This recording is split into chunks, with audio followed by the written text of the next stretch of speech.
guys that watches YouTube, and it's a name that I can't pronounce, and I don't really want to butcher it as badly as I know I would butcher it, and I've already tried several times to do a take with me saying the name, and it came out terribly, so I'm just going to leave that out of it. But he asked a question about how to submit someone for mount. He said that he's getting to mount, but he's unable to finish them because the person's locking their hands together. So what we're going to do is we're going to show you a couple submission options that you can use for mount when the person locks their hands together. My assistant today is the always lovely Mr. John Turner. Allegedly. So you said you were having trouble getting a submission from out. You said you're getting there, but you can't seem to get it going because a person's locking their hands together. I imagine that if they're locking their hands together, they're using a gable grip like John has here, basic palm-to-palm grip. So we're going to look at two options. The first one is going to be just a basic 2-on-1. So right now, John's got his hands locked together. We're going to attack the arm that is on the bottom of the lock. If I try to press the top arm down, it has the bottom arm to support it. So I'm going to go for this hand because as I push it down, it doesn't have the same support. Now I'm up high right now, but when you would do this, you would keep your hips down low, pressing with your whole body. So it's not just pushing down with the arms, I'm driving down with my hips, extending forward, driving, boom, there we are. Now we're gonna initially land down with two arms. I'm gonna continue to hold the one on the wrist, let my elbow drop next to his neck, palm goes down, head down, we make our figure 4 grip, no thumbs, and scrape the knuckles across the mat, do not lift up. Right there. Notice like the pulling in. The angle for the key lock is gonna be better if it's down like this, opposed to if you just try to torque up like this. It's not gonna work as well. Back down to it. So again, the other option, and something that'll happen to this is when you press down on this arm, one of the responses that someone will have a lot of times is they will try to turn to this arm, grab it, and then bring it back to their chest. Now, when they do that, they're having to compensate for the fact that your weight's down on them, so it's usually gonna be a pretty hard bridge. So what we're gonna do is as he turns, I release pressure. So what happened was he was compensating for my weight. As he bridged, I released the pressure because I can feel the hips kind of raise up. So as soon as you feel the hips raise up under you, pop up to the foot on the same side that he's turning towards. Come this way, John. No, come back down, you're good. Right here, we bring the knee up to the base of the neck. This foot goes into the bottom of the armpit, and now we're down really low. And then from here, you can look at it. This is a great position to set up collar chokes and obviously an easy arm bar. Hook the arm, press across the cheek to make space. If this hand's in the way, we scoop that one up as well.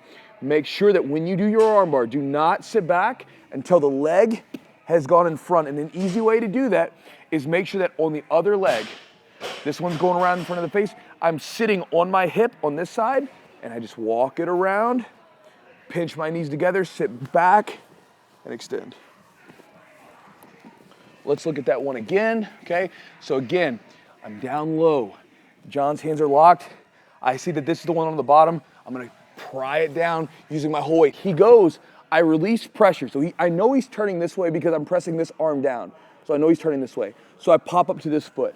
From here, I keep my weight down, my chest is down, bring my knee right behind the back of his neck, and my leg, you can go shin across the back like I have it. I prefer this because I can take the back off this pretty easily, but some people prefer to kick the toe out and go active feet, and that's fine. From here, cut the foot in, and just so you can see what I'm doing, let's turn this way, John. When I cut this foot in, I take this foot and push it into the back of his armpit and sit on him. So all of my weight right now, I can sit on my hip, which allows me to just walk this foot around with literally no weight bearing. So for some of you guys that are like not very flexible, it's very easy for you to sit here, bring that foot in front, and then sit back. Make sure that we pinch the knees, extend back, thumb is up, finish by grabbing the wrist so that he can't hitchhike her out, and extend. The second option, another easy one. That's why I'm doing both of these. These are really simple options that you can easily implement to your game. Nothing fancy about it, and that's what I want you to do. So if you see these options, one of them kind of hits a chord with you, stay with it, continue to drill it, and then work it into your game. So again, the next option, his hands are locked. Again, we're gonna attack the bottom one, okay? So what I'm gonna do is I'm gonna put my weight down, and I wanna go under his neck, doing a little bit of a curl, so I pull up on his neck. The reason that I do that is if his head's up like this, it's much more difficult for him to do a solid bridge, right? Whereas if his head's pressed down, he can do a very good bridge. So I go under the neck, do a slight lift of the, it's like a little curl, right? Right here. Now on the other side, I'm gonna start to walk my hand. So we start back here where the elbow is. Go as far out to the elbow as you can, and you're just gonna place his elbow under here. And the reason that we can do this is because if his hands are locked together, his elbows have to be off the mat or at least raised a little bit. It's very difficult for him, it's impossible for John to lock his hands together and keep his elbows on the mat at the same time. Maybe someone has really long arms for their weight or for their body, but most people do not, okay? So his elbows are raised. Under, walk the elbow up and just crawl it up slowly. This might take a little while, so don't be in a rush. And again, the reason that we're going outside to the elbow is one, we get better leverage for it. The closer into the body I go, the stronger his arm is. And also now your arm is trapped where if you wanted to do a bridge or roll, boom, you're gonna lose position. So go out wide, crawl, crawl, crawl, just crawl your hand slowly. Eventually you're gonna get to where this arm pops out. And this is what we're looking for. Now, if he goes up here like this, there's some other options, but a lot of times this arm, especially if we're putting a lot of pressure on the face, it's gonna pop out in front of us eventually. And when it does, we grab the wrist, grab our own wrist, elbow in the neck, and there's our key lock again. If he starts to turn, boom. We have our same arm bar that we just set up a second ago. So again, we're down in this position. My partner has his hands locked. I'm gonna attack the bottom one. So go under the neck, curl the head. Walk the other elbow up, crawl, crawl, crawl. Just slowly ease it, inch it up. Eventually when the arm pops out, there we are. Now from here, I'm gonna continue to crawl up the hand until it's really, really tight, very hard for him to move. And I'm gonna come out with my hand, grab the wrist, grab my own wrist, bring the elbow into the neck, head down. There's your key lock.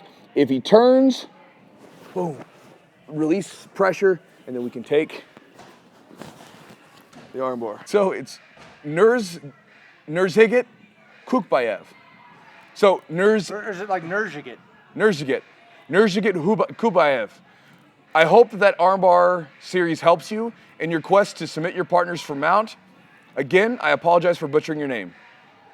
So we got a question from our friend Nurzhigit Ubayev. Let me bring out the computer. Don't move. So here's the name.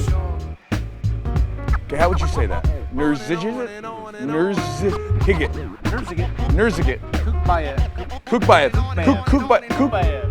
Okay. So I think the question is for Nate. Will you get out of the frame? God damn it. My God, he's All right. So we got a question from our friend. I'm gonna butcher the name. Nurzhigit. Can't pronounce it very well. Ubayev. I apologize for butchering your name. I tried.